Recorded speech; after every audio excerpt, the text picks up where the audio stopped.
Om Swastiastu. Assalamualaikum warahmatullahi wabarakatuh.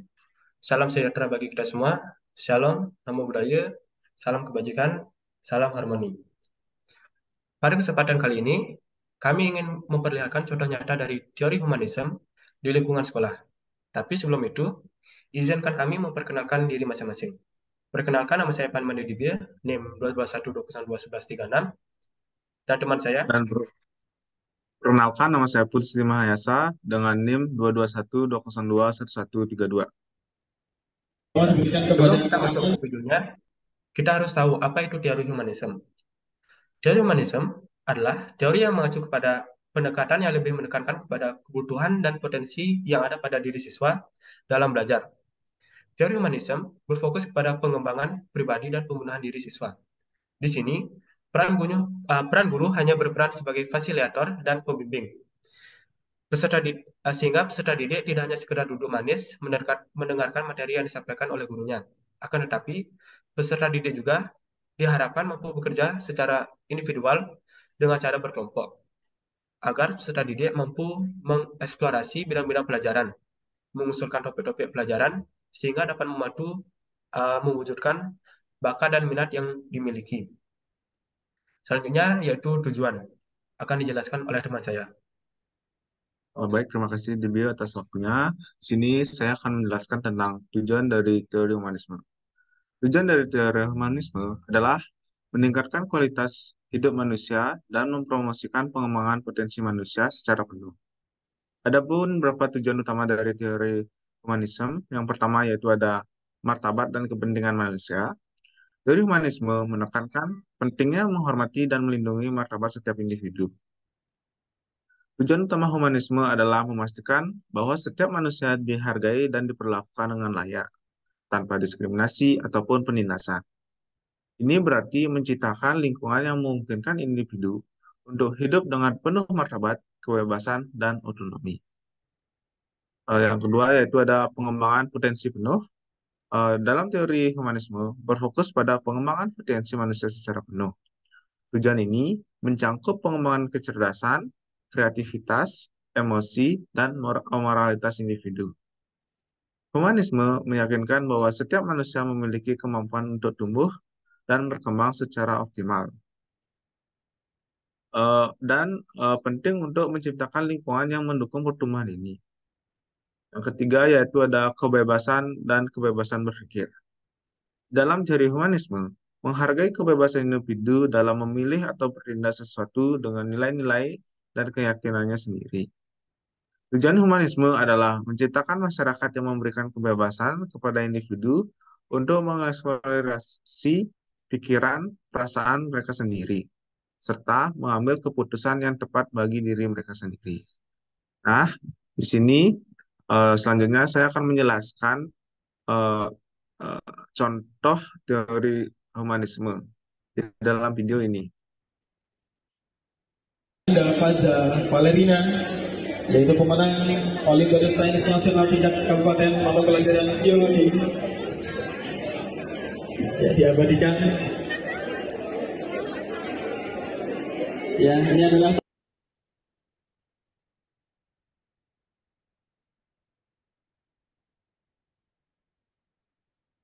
Baik, di dalam video tersebut terdapat seorang guru memberikan penghargaan kepada seorang siswa. Nah, contoh ini merupakan prinsip-prinsip dari humanisme, karena itu merupakan bentuk pengakuan dan apresiasi terhadap siswa yang berprestasi. Dan di sini mahasiswa berprestasi sudah mendapat pengakuan dari seorang guru ketika seorang diberi penghargaan, mereka akan merasakan bahwa upaya dan kerja keras mereka dihargai oleh orang lain, sehingga memberikan rasa pengakuan dan memperkuat rasa martabat mereka. Pemberian penghargaan juga dapat memotivasi individu untuk terus berusaha dan berkembang ke depannya. Humanisme juga menekankan pentingnya hubungan sosial dan kesejahteraan bersama. Dalam konteks ini, pemberian penghargaan dapat membangun ikatan antara individu dan komunitasnya. Dengan memberikan penghargaan kepada individu yang berprestasi, Kita mengakui kontribusi mereka terhadap komunitas dan mendorong keberhasilan bersama. Meskipun penghargaan tidak secara langsung merupakan teori dalam humanisme, praktik ini sejalan dengan nilai-nilai prinsip-prinsip humanisme yang menekankan pentingnya penghargaan terhadap martabat manusia, pengakuan terhadap usaha dan prestasi, serta pembangunan hubungan sosial yang positif. Nah, video selanjutnya akan dijelaskan oleh teman saya. Oke, baik. Eh, Terima kasih atas waktunya, Mayasa. Bisa diputar videonya. Tujuan, mana yang merupakan kajian teori, kemudian langsung kalian kerjakan teksnya sesuai dengan petunjuk yang sudah Ibu berikan. Oke, pause. Nah, pada video tersebut dapat dilihat guru memberikan tugas yang harus dikerjakan secara berkelompok. Nah, ini juga termasuk ke dalam teori humanisme, di mana teori humanisme lebih menekankan kepada pentingnya memahami kebutuhan dan minat untuk minat unik setiap siswa. Dalam lingkungan sekolah, pendekatan ini dapat diimplementasikan dengan memberikan kontrol siswa atas proses belajar mereka. Dalam video ini, guru hanya sebagai fasilitator pembelajaran yang mendukung dan membantu siswa dalam proses pembelajaran. Di sini, guru menyediakan arahan, memberikan umpan balik, dan mendorong siswa untuk mengambil tanggung jawab atas pembelajaran mereka sendiri. Nah, dengan melibatkan siswa ke dalam kerja kelompok ini, akan membuat mereka saling berbagi pengetahuan, ide, dan pendapat, serta belajar melalui dialog dan interaksi dengan sesama siswa. Oke, dapat dilanjutkan videonya.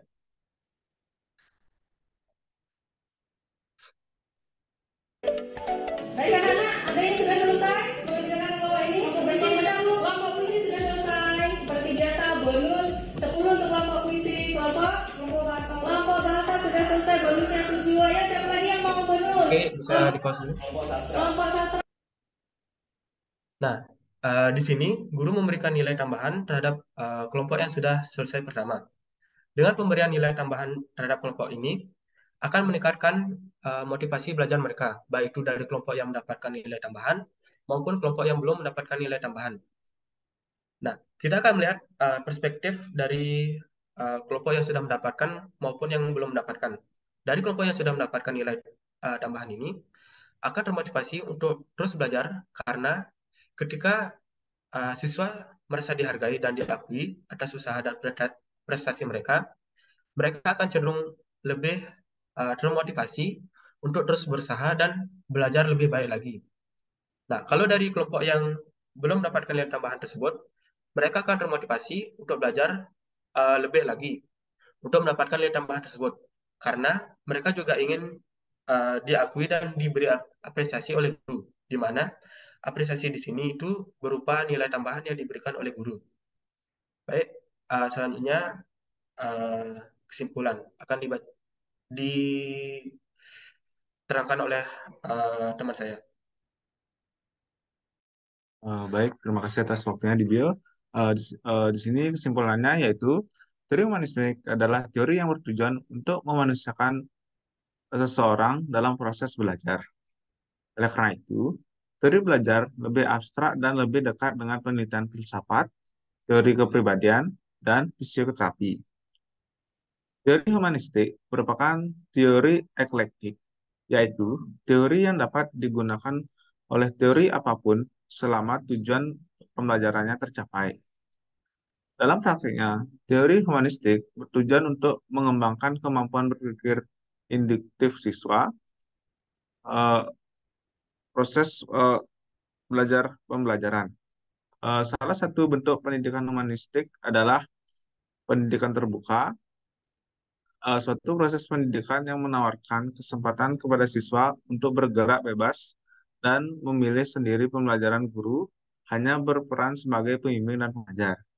Nah, sekian dari kesimpulan kelompok kami, dan kami akan akhiri presentasi kali ini dengan ucap Pramu Santi. Om Santi Santi Santi.